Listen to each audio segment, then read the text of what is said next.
This is from Steve Kennedy at Steve Trex 42.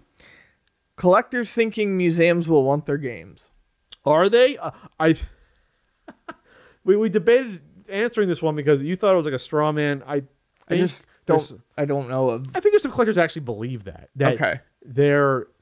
A museum will want their specific collection.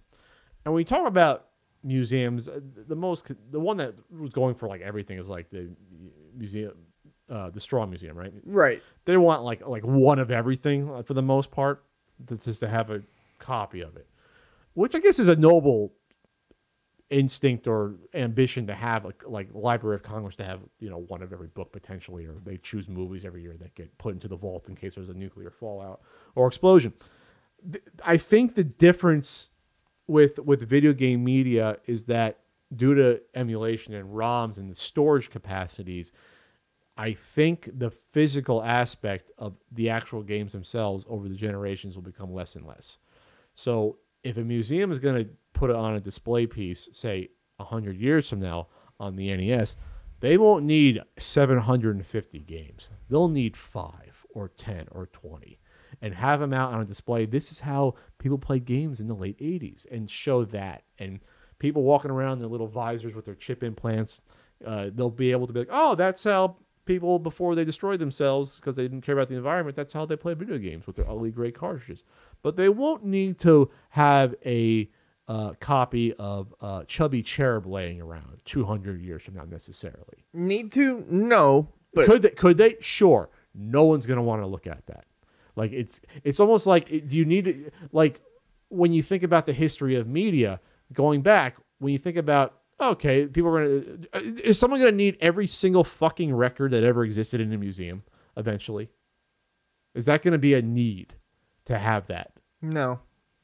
Versus just having those recordings somewhere down for we can listen to. Go and listen to them. Oh, I'm really looking at a future where you're going to have like, you walk into a video game museum and you're going to have displays out. And maybe you'll have a catalog and you can just say, oh, I want to play a Sega Master System game. And you bring up all the menu of the games and you play it. And that'll be good enough. And you'll have a display of the Master System games. I can be totally wrong, but just based upon a curated, when you think about curation of museum displays, it's almost never every single one of something. It's a particular set of something. That's a good example of the time period. And this is what it was. No, that's a good point. That's in my opinion what it's going to be.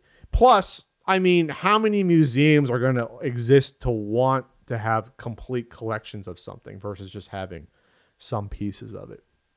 Are we going to have a museum of natural history? You have a museum of natural history almost in every major city, most of them, a decent amount. Are you going to have a museum of video games in every major city?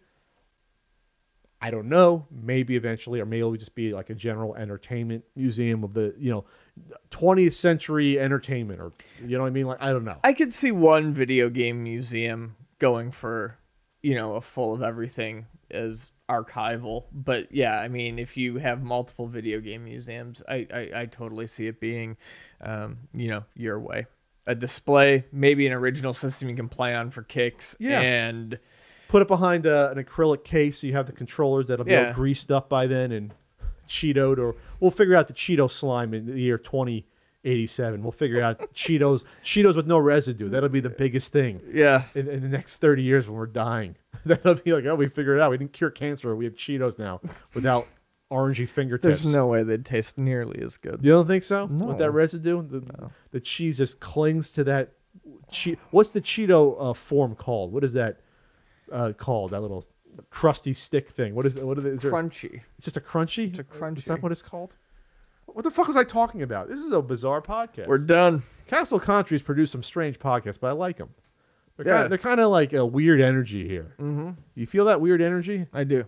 I'm serious. I do. It's because Donkey Kong's been staring at me the whole time behind you. But this has been a interesting CU podcast for sure. But collectors thinking museums will want their games. They'll want like 2% of their games. They're gonna trash their Atari Lynx games and NGPC games. No, they won't. He will have the Neo Geo Pocket Color Museum. Yes. They'll charge admission to that. It'll be his living room. Just walk in, you see a little display case of all the games. You can play for 5 minutes, and then your Cheeto stained fingers will slap the platinum edition console away, or fucking they have a platinum one. I don't know where I'm going with this. I don't know where I'm going.